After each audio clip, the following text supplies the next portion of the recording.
सुरेंद्र खंडेलवाल और आज हम जो शेयर्स का रिव्यू करने वाले हैं वो है एचडीएफसी बैंक लिमिटेड। अगर एचडीएफसी बैंक की अगर बात करें तो पिछले काफ़ी दिनों से अच्छा परफॉर्मेंस दिया है। अगर आज के दिन की बात करें तो आज के दिन इसने 0.66% बढ़ा है और ये 10.95 रुपीज़ बढ़ा है।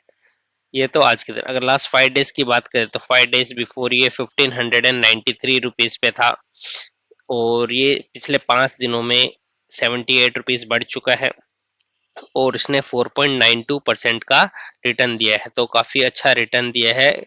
और ये अगर हम देखेंगे तो पिछले काफ़ी टाइम से ये एकदम से शांत था, एकदम से 1 साल 1.5 साल एकदम से शांत, तो अभी इसमें काफ़ी अच्छा मोमेंटम दिखा है। और अगर हम इसका पिछले महीने का परफॉर्मेंस देखें तो पिछले महीने में 1629 पे, और अगर हम लास्ट 6 मंथ का देखें तो लास्ट 6 मंथ में ये 1396 पे था, तो वहां पे अगर किसी ने इन्वेस्ट किया है तो काफी अच्छा रिटर्न मिला है। मात्र अगर देखो तो 6 महीने में 19% का रिटर्न दे दिया है इसने। सो अभी काफी अच्छा मोमेंटम दिख रहा है इसमें। अगर हम इसका 5 ईयर का देखें तो 5 ईयर बिफोर ये 974 रुपीज पे था, तो 5 ईयर बिफोर किसी ने अगर इन्वेस्ट किया होगा तो उसको एक शेयर ये 74 रुपीज में मिला था और वहां से अब तक 71% मिला है। सो काफी अच्छा रिटर्न दिया है। फिर अगर इसका देखें तो ये जो कोरोना टाइम था उससे पहले ये लगभग 1220-19 उसके आसपास था, और फिर जब ये लॉकडाउन लगा तो इसमें काफी सडन फॉल दिखा था और ये अराउंड 700-800 रुपीज के आसपास आया था। फिर वहां पे इसमें रिकवरी किया और ये मार्च जून में ये लगभग 1400 के आसपास, तो ये टाइम ये पूरा अगर देखेंगे तो जून 2021-20 से लेके अगर देखो यहाँ पे आ गया था 20 में 1300 के लगभग, और ये पूरा 1-2 साल लगभग इसी फेस में रहा, 1400-1440 के बीच में पूरा 2 साल। अभी इसमें सडन ये क्या हुआ, मोमेंटम दिखा है और यहाँ पे कुछ देखोगे तो इसका चार्ट भी, तो यहाँ पे दिख रहा है कि इसमें एक देखो एक पीक बन रहा है, तो ये टाइम अगर देखोगे तो इसमें इसका प्राइस बढ़ सकता है। सो पहले किसी ने इन्वेस्ट कर रखा है तो उसके लिए काफी अच्छा मौका है कि उसको काफी अच्छा प्रॉफिट मिल सकता है, कि ये आराम से 1750 के आसपास जा सकता है। नए इन्वेस्टर यहाँ पे एंट्री ना करे क्योंकि उनको ज्यादा प्रॉफिट नहीं होगा। इसमें थोड़ा गिरावट का अभी गिरता है 6 महीने या बाद में जब भी गिरे तभी एंट्री करे इसमें, फिर से अगर मौका मिलता है, क्योंकि चढ़ते हुए शेयर पे नहीं चढ़ लेना है हमें भागते हुए, और कोई दूसरे शेयर ले सकते हैं हम जो फिलहाल गिरे हुए। तो बस एक एक बेसिक कॉन्सेप्ट याद रखना है कि जो भाग रहा है उसको नहीं पकड़ना है। फर्स्ट ऑफ ऑल आपको देखना है कि कंपनी अच्छी होनी चाहिए। कंपनी अच्छी है तो उसको भागते हुए मत पकड़िए, क्यों भागते हुए पकड़े तो क्या होगा कि कभी इसमें जब गिरावट आएगी तो आपको नुकसान होगा। अभी शॉर्ट टाइम में आपको क्या हो सकता है, प्रॉफिट हो जाएगा थोड़ा, लेकिन अगर आप लॉन्ग टर्म रखना चाहते हो तो ऐसे टाइम पे शेयर को खरीदिए जब वो क्या हुआ, जब उसमें गिरावट हुई है। तो अभी हम लोग क्या करेंगे, इसका दूसरे शेयर्स के साथ कंपैरिजन देखते हैं। अगर हम H D F C bank का आईसीआईसीआई बैंक के साथ में अगर कंपैरिजन देखें तो आईसीआईसीआई बैंक 869 रुपीज पे है। देखोगे तो लास्ट 3 मंथ्स में जहां पे H D F C bank ने ऑलमोस्ट 15% का रिटर्न दिया है, वहीं पे आईसीआईसीआई बैंक ने 6% नेगेटिव रिटर्न दिया है ऑलमोस्ट। और 6 महीने की बात करें तो आईसीआईसीआई बैंक ने 9% का दिया है और एच डी एफ बैंक ने 1671 का दिया है। 1 ईयर का देखेंगे तो 8.48 का, इसका 12%, और लास्ट 4 ईयर का 5 ईयर का देखेंगे तो H D F C bank ने 80% दिया है और आईसीआईसीआई बैंक ने 166% दिया है। सो दोनों ही कंपनी अच्छी है। अगर अभी का आप ट्रेंड देखो तो आईसीआईसीआई बैंक का शेयर थोड़ा गिरा हुआ है, तो अगर कोई फ्रेश एंट्री करना चाहते हो तो आईसीआईसीआई बैंक में कर सकता है। और H D F C bank में अभी फिलहाल बढ़ रहा है, तो इसमें कोई अगर पहले से शेयर होल्डर बना हुआ है तो वो इसमें बना रह सकता है। और अगर थोड़े से दिन में जैसे ये 1700 के ऊपर जाता है तो उसमें अगर कोई प्रॉफिट बुकिंग करना चाहता है तो वो कर भी सकता है। और बाकी न्यू इन्वेस्टर के लिए भी आईसीआईसीआई बैंक में एंट्री अच्छा रहेगा, ये काफी ठीक भाव में मिल रहा है। अगर एचडीएफसी बैंक की हम अगर एक्सिस बैंक के साथ कंपैरिजन करें तो 3 महीने में एचडीएफसी बैंक ने ऑलमोस्ट 15% का रिटर्न, वहीं पे एक्सिस बैंक ने 1.62 6 महीने में दिया है 31%, और वहीं पे एक्सिस का है 19.96 एक साल का अगर देखेंगे तो एक्सिस बैंक ने 23% दिया, एचडीएफसी बैंक ने 12%, और 5 साल में देखोगे तो एचडीएफसी बैंक ने 80% दिया और इसने 66% दिया है। और अगर लाइफ टाइम देखेंगे तो दोनों ने ऑलमोस्ट, इसने 25,621% का और इसने 25,733% का। सो ये तीनों ही बैंक काफी अच्छे हैं। अभी के लिए आप अगर न्यू इन्वेस्टमेंट करना चाहते हैं तो आईसीआईसीआई बैंक और एक्सिस बैंक की तरफ जा सकते हैं। और एचडीएफसी बैंक में जैसे आपको महीने 2 महीने में जब गिरावट होती हो तब वहां पे एंट्री कर सकते हैं। फिलहाल के लिए जो न्यू इन्वेस्टर है वो एचडीएफसी बैंक में एंट्री ना करे, क्योंकि ये आपको जो हाई वैल्यूएशन पे मिलेगा। अभी अभी हम कुछ और इसके पैरामीटर देखते हैं। अब कुछ और हम लोग पैरामीटर देख लेते हैं। तो अगर इसके मार्केट कैप की बात करें तो इसका मार्केट कैप 9,33,131 करोड़ का है। करंट प्राइस तो 1670-71 के आसपास है। तो ये साल में इसका जो लो हुआ था वो 1272 का था, तो वहां पे बहुत जबरदस्त मौका था। ये काफी टाइम तक ये 1300, ये 1350 के आसपास रहा था। अभी इसमें सडन मोमेंटम है तो वहां पे अच्छा मौका था इसे ग्रैब करने का, इसमें इससे एक्यूमुलेट करने का था। अभी तो थोड़ा रुकना चाहिए, इसमें एंट्री नहीं करना चाहिए, क्योंकि कोई भी भागते शेयर में एंट्री करोगे तो आपका अगर लॉन्ग टर्म विजन है तो उसमें आपका वो एवरेज खराब होगा, फिर आपको उसको गिरते टाइम उसको एवरेज करना पड़ेगा। तो अभी थोड़ा रुक जाइए, अगर गिरेगा तब इस टाइम आप ले सकते हो। इसका पी वैल्यू है 21.3, बुक वैल्यू है 446, डिविडेंड यील्ड है 0.93, डिविडेंड इतना अच्छा नहीं है। आरओसी देखो 5.83, आरओई है 16.1 और फेस वैल्यू है 1.0।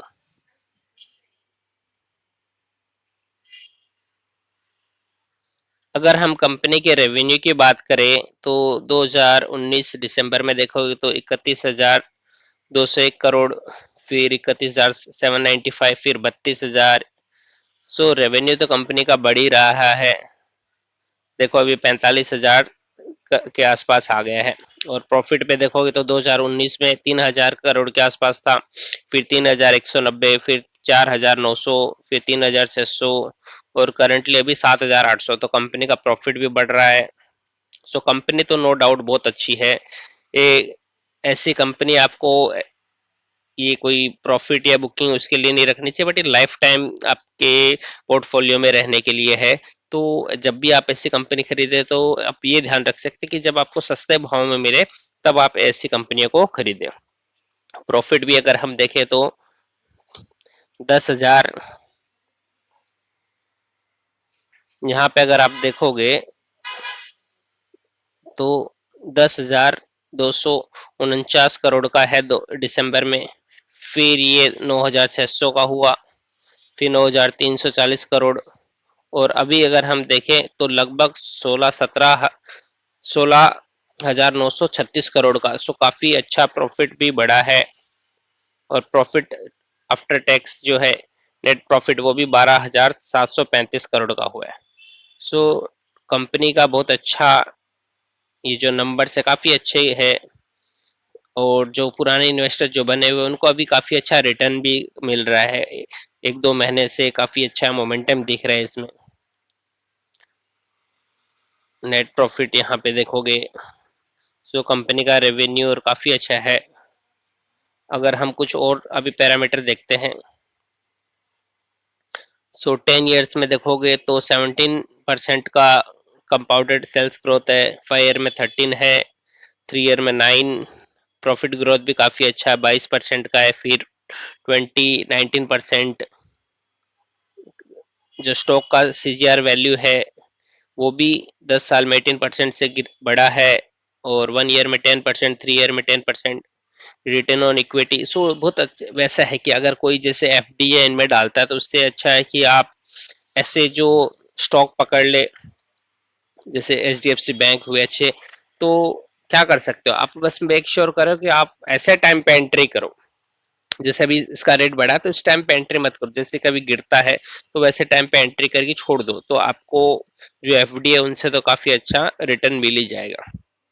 तो उसके लिए आप क्या कर सकते हो, आपका जो अमाउंट है उसको थोड़ा हर महीने जमा ना करने के बजाय कुछ आप जमा करके रखो, और आपको लगे कि मार्केट अभी करेक्ट हुआ है, तो मार्केट तो हर 2-4 महीने में करेक्ट होता ही और बहुत अच्छा अपॉर्चुनिटी मिलता ही रहता है। सो जस्ट आपको पेशेंस बनाए रखना है कि आपको जल्दी नहीं करनी है। कि मोस्टली हम जो कोई नया इन्वेस्टर होता है जो उनको क्या लगता है कि यार अभी नहीं किया तो फिर शायद मौका नहीं मिलेगा, तो यही गलती में हम क्या करते हैं कि जैसे प्राइस बढ़ना शुरू करता है तो या तो हम गलती करते कि उसको बेच देते हैं और फिर बाद में महंगा खरीदना पड़ता है, या फिर हम उसी बढ़ते हुए टाइम पे ले लेते हैं। जब भाव कम रहता है तब तो हम इन्वेस्ट नहीं करते हैं, और जब भाव बढ़ने लगता है तब फटाक से हमें लगता है कि अरे ये ट्रेन छूट जाएगी, तो भागते भागते जैसे स्टेशन पे कैसे होता है कि जब ट्रेन चलने लगती है तब चढ़ना स्टार्ट करते हैं, तो वैसी हालत भी हमारी कुछ ऐसी रहती है।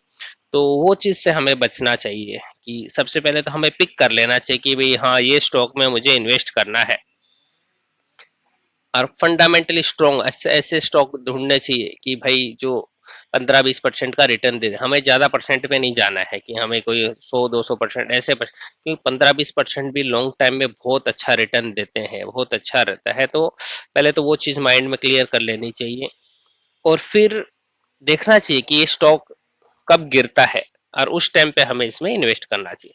और ऐसा कोई स्टॉक नहीं है कि जो हमेशा भागता रहता है, हर एक स्टॉक क्या देता है, मौका देता है। बस हमें चाहिए तो सही टाइम पे उसमें एंट्री करने का।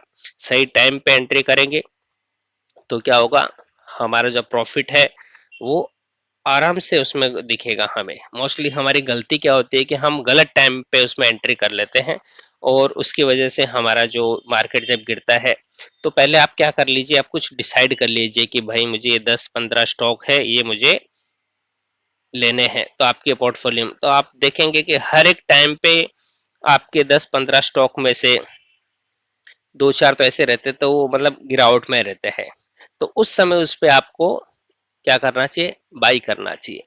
फिर ऐसा कोई टाइम आएगा कि वो दूसरे बाई करने का अपॉर्चुनिटी देंगे। सिर्फ एक ध्यान रखने की, जो भागता हुआ शेयर है उसको ना पकड़े। तो इस तरह से अगर आप ये फॉलो करोगे तो आपका पोर्टफोलियो अच्छा रिटर्न देगा ही देगा। बस यही चीज का आपको ध्यान रखना है, और पहले आप डिसाइड करें कि आपके 10-15 स्टॉक कौन से होंगे। जैसे हम क्रिकेट टीम में बनाते तो हम एक 15 प्लेयर का एक स्क्वाड बना लेते, वैसे ही हम एक पहले 15 लिस्ट कर लेनी कि भाई मुझे तो ये 15 के साथ ही चलना है। तो पहले आप वो 15 अपने सिलेक्ट कर लीजिए। फिर आप देखिए कि कौन सा अभी, जैसे क्रिकेट में कैसा होता है उल्टा हम करते हैं, इससे उल्टा करना है। क्रिकेट में कैसे करते हैं, अभी फॉर्म में है जो तेज कर रहा है उसको हम खिलाते हैं अभी, लेकिन इसमें हमें उल्टा करना है कि जो 15 हमने ले लिया, अभी फिलहाल कौन सा मंदी है किसमें गिरावट हो रही है उसको हमें खरीदना है, और जो तेज भाग रहा है उसको हमें खाली अभी ऑब्जर्व करना है, देखना है अभी उसको, उसमें नहीं करना है कि वो और भाग जाएगा हम ले नहीं सकेंगे, ऐसा नहीं करना है। मौका सब देने वाले हैं, ऐसा कोई स्टॉक नहीं होता है जो हमेशा बढ़ता रहेगा और कभी गिरेगा ही नहीं, ऐसा कुछ भी नहीं होता है। तो जस्ट आपको क्या करना है, पेशेंस रखना है।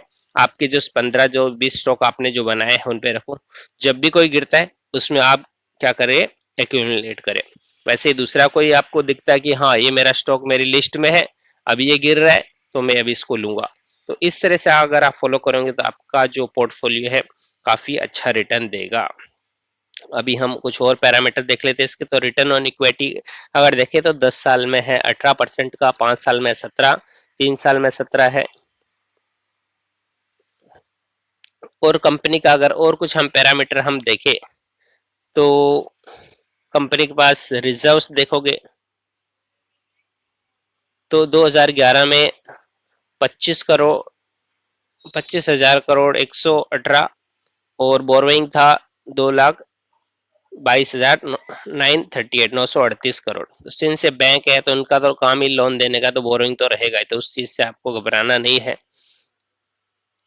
और अगर अभी देखिए आज के टाइम पे अगर हम, तो कंपनी के पास रिजर्व हो गया है 2,46,772 का। सो जबरदस्त रिजर्व है कंपनी के पास और बोरोइंग है 17,84,970 करोड़ का। सो इतने का कंपनी ने लोन दिया है, बोरोइंग है कंपनी के पास। अब प्रोमोटर्स का हम देखते हैं कि 2020 में जो प्रोमोटर्स थे उनके पास कितना शेयर था, 26.14 था, फिर 26.110, फिर 26,